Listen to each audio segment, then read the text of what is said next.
Priests on trial. The girl who was exorcised to death. Intro. A young woman is dead. She was starved, covered in bruises, and had no water after going through 67 difficult exorcisms. Her religious parents and 2 Catholic priests said they were fighting a holy war to save her soul. The government lawyer called it killing through carelessness. This led to a shocking trial that put God, the devil, and modern science under question, forcing a court to ask a hard question. Was this a murder caused by old-fashioned beliefs, or was it a sad spiritual fight that simply went too far?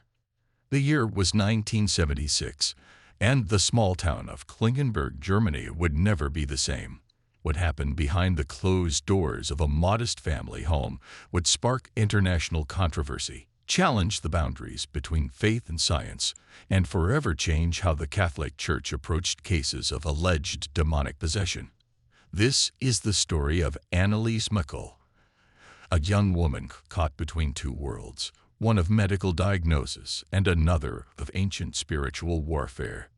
Section 1. The girl in Klingenberg. Before she was in the news, she was just Anneliese Michel. Born on September 21, 1952, in the small, very religious town of Klingenberg, Germany, she was a smart and deeply religious girl. Raised in a strict Catholic family, her life was focused on prayer, church, and quiet faith. People who went to school with her remembered she was shy but kind, with a gentle smile and an unwavering devotion to her beliefs. Her future looked like it would be a peaceful, normal life led by her strong faith. The Michel family was deeply rooted in Catholic tradition. Joseph Michel, her father, worked as a sawmill owner and was known throughout the community as a devout man who never missed Sunday Mass. Anna Michel, her mother, was equally religious, raising their 4 daughters with strict adherence to Catholic teachings. Their home was filled with crucifixes, religious paintings, and the constant rhythm of daily prayers. For the Michels, faith wasn't just a Sunday practice. It was the foundation of their entire existence. Anneliese excelled in school and dreamed of becoming a teacher. She was known for her intelligence and her deep theological discussions with local priests. Her diary entries from this period reveal a young woman wrestling with profound spiritual questions, someone who took her faith seriously and wanted to serve God in everything she did. She often spent hours in prayer, sometimes kneeling until her knees bled, believing that suffering brought her closer to Christ. But when she was 16, that normal life fell apart. It started with a strong, sudden seizure that came without warning during a peaceful evening at home. One moment she was helping her mother with dinner preparations, and the next she was on the kitchen floor, convulsing violently while foam poured from her mouth.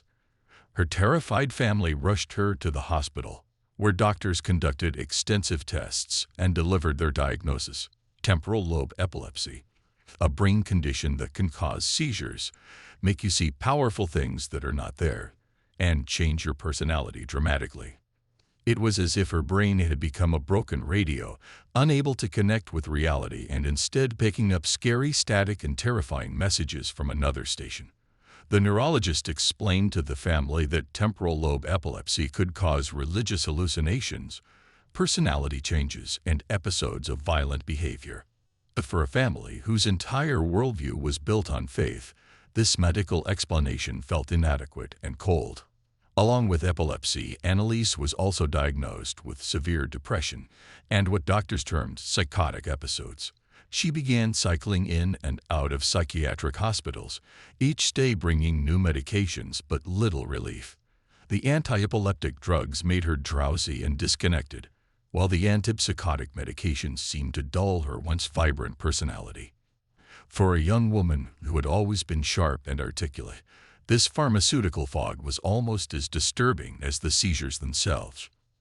For 5 years, doctors tried to stop her pain with medicine, but nothing seemed to help. In fact, she got progressively worse. She started seeing what she called demon faces everywhere.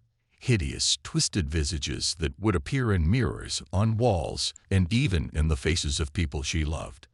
She heard scary voices telling her she would burn in hell for eternity.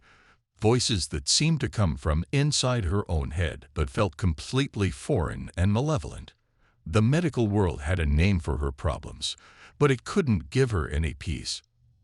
Hallucinations, they called them. Auditory and visual hallucinations caused by abnormal electrical activity in her brain. For Anneliese and her family, the cold facts of science were not enough to explain the nightmare she was living. They started to think the problem wasn't in her brain, but in her soul. Section 2. A turn from science to faith. The turning point came gradually, then all at once. Anneliese began to exhibit what her family saw as clear signs of demonic influence. She started to hate religious objects with a passion that seemed to come from somewhere beyond her conscious mind. Crucifixes, holy water, even looking at a church. These things that once made her feel safe now made her violently upset. She would scream and thrash when brought near religious artifacts, as if they caused her physical pain. During one particularly disturbing episode, Anneliese grabbed a crucifix from her bedroom wall and smashed it against the floor, screaming that it was burning her hands.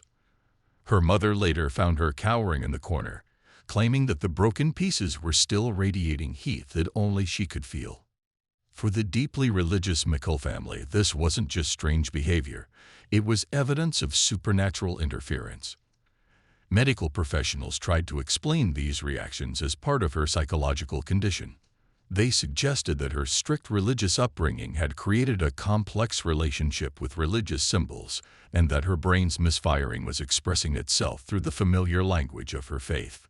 But the family's parish priest, Father Ernstalt, saw something different. During one of his visits to pray with the family, he witnessed Anneliese reacting to Latin prayers with apparent understanding, despite never having learned the language. Sure that their daughter was being attacked by evil spirits, the Michels gradually stopped following medical advice and turned to the one place they thought could save her: the Catholic Church.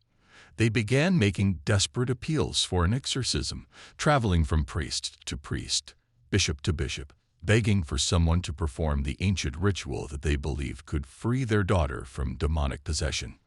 At first, the church was extremely hesitant, telling them to continue with medical treatment. The Catholic Church had strict guidelines for exorcism, requiring extensive medical and psychological evaluation before even considering the possibility of demonic possession. Vatican II had made the Church more skeptical of supernatural explanations for mental illness, and most clergy were trained to refer such cases to mental health professionals. But Anneliese's behavior grew more and more extreme and disturbing. She would strip off her clothes and run naked through the house, screaming obscenities in voices that didn't sound like her own. She began eating bizarre things: spiders, coal, dirt, and would sometimes be found drinking her own urine or eating feces. She would bark like a dog for hours on end, crawling on all fours and refusing to walk upright. Sometimes she would lick the floor obsessively, claiming she could taste the sins of everyone who had ever walked on it. The most disturbing episodes involved violence. Anneliese would attack her family members without warning, displaying supernatural strength that seemed impossible for her increasingly frail body. During one incident, it took 3 grown men to restrain her as she tried to bite her mother's face. Her eyes, family members reported, would sometimes seem completely black, as if something else was looking out through them. Father Ernstalt, a traditional priest who had served the community for decades, was finally convinced when he witnessed one of these episodes firsthand. He later testified that Anneliese didn't look like an epileptic during these attacks. There was something else present, something that he believed was not of this world. He consulted with another priest, Father Arnold Renz, and together they approached Joseph Stangl, the Bishop of Wurzburg, with their concerns. The bishops and church authorities were torn between their duty to provide spiritual care and their responsibility not to abandon medical science. After months of deliberation, observation, and prayer, Bishop Stangl finally gave his permission in September 1975. The official church investigation had concluded that Anneliese Michel showed signs of demonic possession that could not be explained by medical science alone. The family had their answer. The fight for Anneliese Michel's soul was about to begin. Section 3.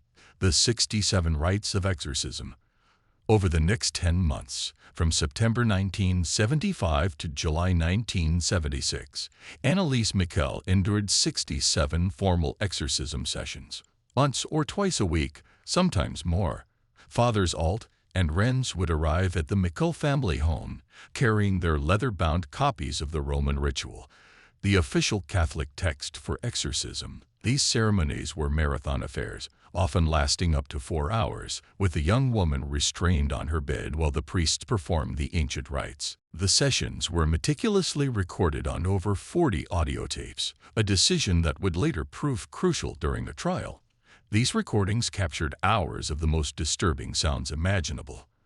Anneliese's voice transforming into deep, inhuman growls, conversations between what the priests believed were multiple demons possessing her body, and terrifying threats made in voices that seemed to come from the depths of hell itself.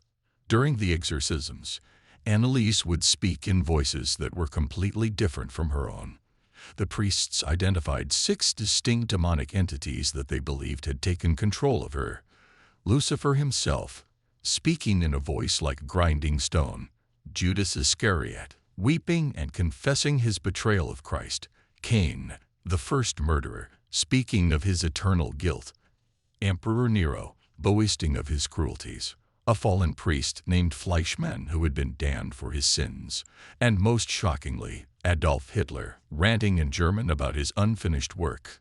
Each demon, according to the priest's detailed notes, had distinct personality traits and would argue with the others for control of Anneliese's body.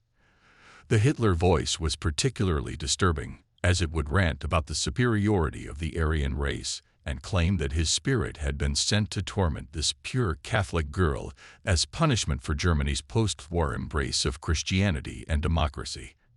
The priests and her family believed they were making progress, that each session pushed the demons closer to departure. They interpreted Anneliese's suffering as proof that the evil spirits were being forced out, like poison being drawn from a wound, but her physical body was deteriorating rapidly under the strain of these lengthy, traumatic sessions.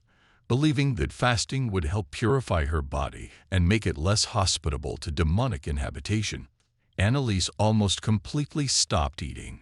The demons speaking through her claimed that they would leave if she continued to deny herself food and water. What started as religious fasting quickly became severe anorexia, but the family and priests interpreted her refusal to eat as a spiritual battle rather than a medical emergency. The physical toll of the exorcisms themselves was devastating. During the ceremonies, Anneliese would perform hundreds of genuflections, deep knee bends performed as acts of religious devotion. The priests encouraged this, seeing it as a form of penance that would help drive out the demons. Over the months, she performed thousands of these genuflections, literally wearing through the ligaments in her knees until the bones were grinding against each other with every movement. Her body became skeletal, her once healthy frame reduced to little more than skin stretched over bones. Bruises covered her arms and legs from being restrained during the violent episodes, and her hands were constantly cut and bleeding from her compulsive clawing at religious objects. Her hair began falling out in clumps, and her teeth became loose from malnutrition. The family and priests, however, remained focused on the spiritual battle they believed they were winning. They didn't see a young woman dying of starvation and exhaustion. They saw a holy warrior in the final stages of an epic battle against the forces of darkness. Every sign of physical deterioration was interpreted as proof that the demons were losing their hold on her earthly vessel. Section 4. A Body Gives Out. By June 1976, Anneliese Michel was barely recognizable as the vibrant young woman she had once been. Weighing less than 70 pounds, she was too weak to stand without assistance. Her parents had to carry her to and from the exorcism sessions, her frail body feeling as light as a child's in their arms. Her skin had taken on a grayish pallor, and her eyes had sunken deep into her skull, giving her the appearance of someone already halfway to the grave. The final exorcism session took place on June 30, 1976.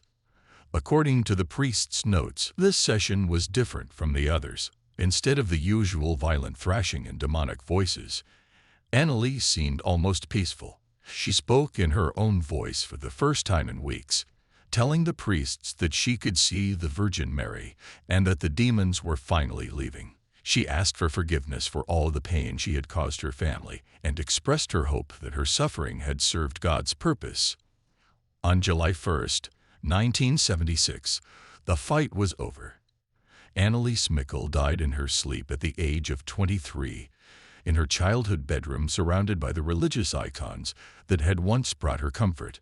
Her mother found her that morning, lying peacefully in bed with her hands folded across her chest in a prayer position.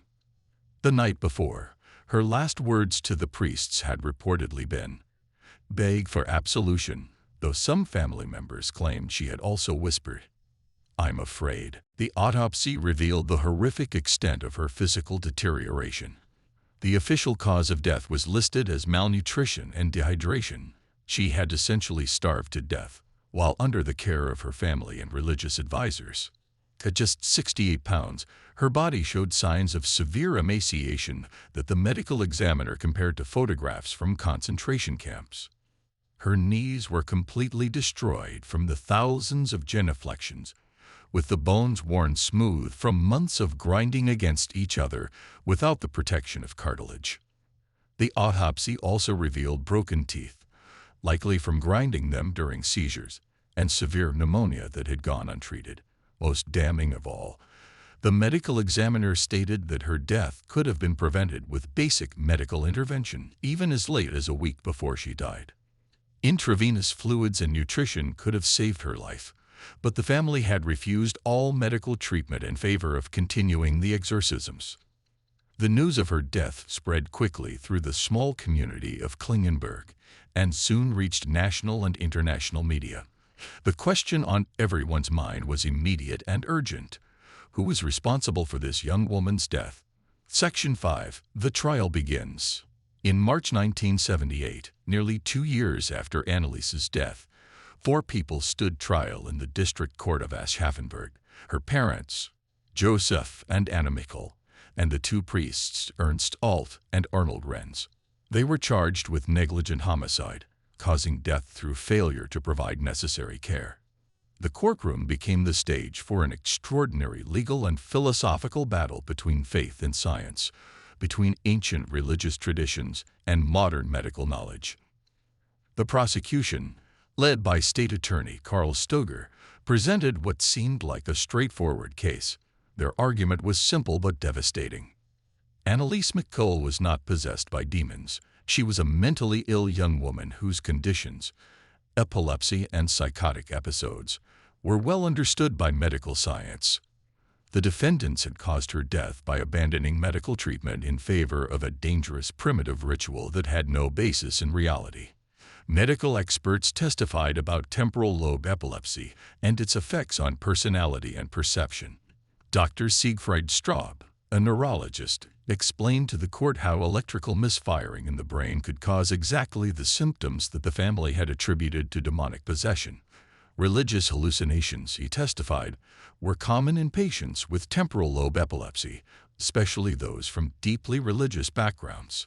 The brain, he explained, interprets its own malfunction through the lens of the patient's cultural and religious framework. Psychiatrist Dr. Rainer Berzewski provided even more damaging testimony. He argued that Anneliese's strict religious upbringing had created a perfect storm for her psychological breakdown. Her symptoms, he claimed, were the result of sexual repression, religious guilt, and the pressure to be perfect in an extremely devout household. The demons were simply her unconscious mind's way of expressing forbidden thoughts and desires. The prosecution painted a picture of 4 adults who had been so blinded by religious fanaticism that they had watched a young woman starve to death while convincing themselves they were saving her soul. They argued that the defendants' sincere belief in possession was irrelevant. They had a legal and moral duty to seek medical help for someone in their care, regardless of their religious convictions. The physical evidence was overwhelming. Photographs of Anneliese's emaciated body were presented to the jury, along with detailed medical testimony about the preventable nature of her death. The prosecution argued that this wasn't a case of religious freedom. It was a case of criminal negligence that had resulted in the death of a vulnerable young woman. Section 6. The defense of the supernatural. The defense team, led by attorneys who specialized in religious freedom cases, presented a completely different interpretation of events. They argued that the exorcism was a legitimate act of religious practice protected by Germany's constitution, which guaranteed freedom of religion and conscience. More importantly, they contended that all 4 defendants had acted in good faith, believing genuinely that they were saving Anneliese's soul from eternal damnation. The defense's most dramatic moment came when they played selected portions of the exorcism tapes in court. The courtroom fell silent as the speakers filled with sounds that seemed to come from another world entirely. Deep, inhuman growls, conversations between what sounded like multiple distinct personalities, and threats delivered in voices that bore no resemblance to the sweet young woman Anneliese had once been. Father Ernst Stahl testified that he had performed exorcisms before, but had never encountered anything like what he witnessed with Anneliese. He described phenomena that couldn't be explained by medical science, knowledge of events she couldn't possibly have known about, speaking in ancient languages she had never studied, and displays of physical strength that seemed impossible given her deteriorating condition. The defense brought in their own expert witnesses, including theologians and psychiatrists, who supported the possibility of genuine possession. Dr. Adolf Rodwick, a Jesuit priest and psychologist, testified that while most cases of alleged possession could be explained by mental illness, there were rare instances where supernatural intervention was the only logical explanation. Perhaps most importantly, the defense argued that Anneliese herself had requested the exorcisms. They presented diary entries and testimony from family members, showing that she had begged for the religious ritual, believing it was her only hope for salvation. They argued that denying her this spiritual care would have been a violation of her religious rights. The defense portrayed the 4 defendants not as negligent killers, but as deeply faithful people who had made the ultimate sacrifice, watching someone they loved suffer, because they believed it was necessary to save her eternal soul. They were fighting what they genuinely believed was a battle for Anneliese's immortal essence, a battle where her physical death was tragic but secondary to her spiritual salvation. Section 7. The verdict and its aftermath. After weeks of testimony and deliberation, the court delivered a verdict that attempted to balance the competing claims of faith and reason. All 4 defendants, both parents and both priests, were found guilty of negligent homicide. However, the sentences reflected the court's recognition of their sincere religious motivations. The judge, in delivering the verdict, acknowledged that the defendants genuinely believed they were acting in Anneliese's best interests. They were not motivated by cruelty or indifference, but by deep faith and love. However, the court made it clear that religious belief could not excuse the failure to provide basic medical care to someone in mortal danger. The sentences were remarkably lenient: 6 months in prison, suspended, and 3 years of probation for all 4 defendants. The court's reasoning was that the defendants had already suffered enormously through Anneliese's death and the public scrutiny that followed. The suspended sentences meant that none of them would actually serve prison time unless they committed another crime during their probation period. The verdict sent shockwaves through both religious and secular communities. Conservative Catholics felt that the court had criminalized their faith, while medical professionals argued that the light sentences set a dangerous precedent that could endanger other vulnerable people. The case prompted the Catholic Church to significantly revise its guidelines for exorcism. New protocols required extensive medical and psychological evaluation before any exorcism could be approved, and medical professionals had to be consulted throughout the process. The Church also began training its priests to better recognize mental illness and to work closely with healthcare providers when dealing with cases of alleged possession. Conclusion: questions that remain. More than 4 decades after her death, the case of Anneliese Michel continues to generate passionate debate and soul-searching questions. Her story has inspired numerous books, documentaries, and films, including The Exorcism of Emily Rose, which brought her tragedy to a global audience. But behind the entertainment value lies a profound human story that resists easy answers. Was Anneliese Michel a victim of demonic possession who died in service to a higher spiritual purpose?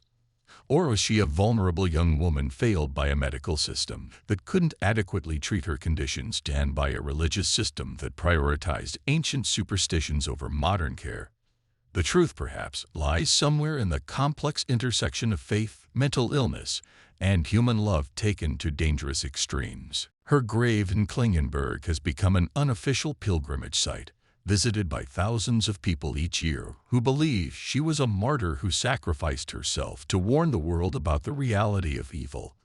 Others see her as a tragic reminder of what can happen when faith becomes divorced from reason and compassion. What remains undeniable is that a young woman with her whole life ahead of her died under circumstances that might have been prevented. Whether her death serves as proof of the supernatural or as a warning about the dangers of abandoning medical science for religious extremism depends largely on the beliefs of those who examine her story. The case of Anneliese Michel forces us to confront uncomfortable questions about the boundaries between faith and reason, between religious freedom and social responsibility, and between the desire to save someone's soul and the duty to preserve their life. In our modern world, where science and spirituality often seem locked in an eternal struggle for authority over human experience, her story serves as a haunting reminder that sometimes the most dangerous demons are the ones we create in our own minds, and that the road to hell can indeed be paved with the best of intentions. CTA. If you want to explore more cases where mystery, faith, and human nature intersect in unexpected ways, make sure to subscribe and hit the notification bell. Let us know in the comments what you believe truly happened to Anneliese Michel, and whether you think justice was served in this complex and troubling case. What role should religious belief play in medical decisions, and where do we draw the line between spiritual care and physical neglect?